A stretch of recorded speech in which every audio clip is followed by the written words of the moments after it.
सहारा लेता है।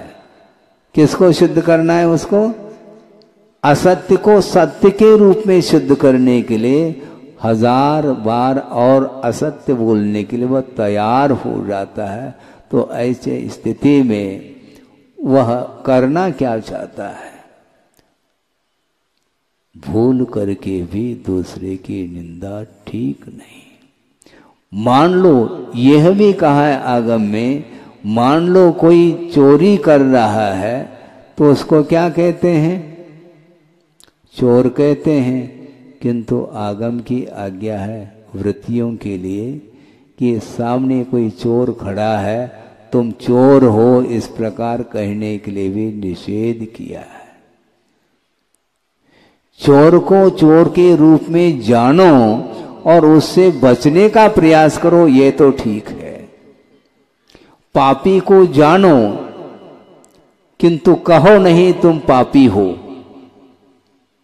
यदि दूसरे को पापी बोलते हैं, निश्चित रूप से वह स्वयं अपराधी सिद्ध होता है आगम की दृष्टि से।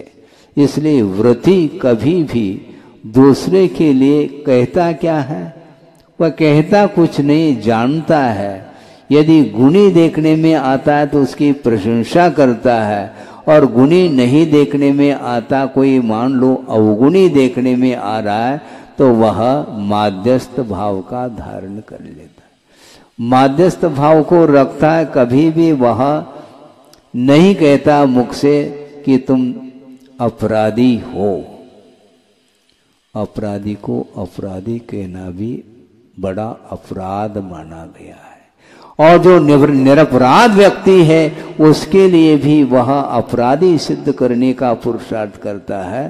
तो उससे बढ़कर के दुनिया में और कोई भी पापी नहीं है। यह मैं नहीं बोल रहा हूं, आगम बोल रहा है, ये ध्यान रखे।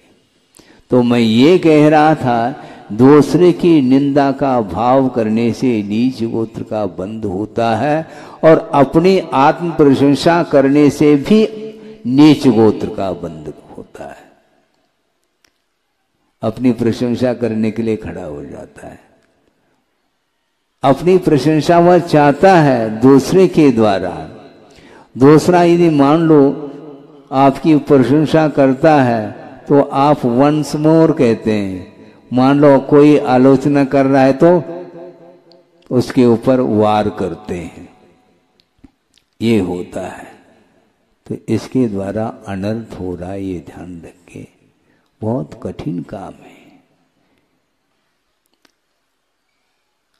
मनुष्य पर्याय मिली है, निरोग शरीर मिला है, आर्यखंड में पैदा हुए हैं, उच्च कुल मिला हुआ है, देव शास्त्रों का समागम मिला हुआ है, निरोग शरीर मिला है, सारी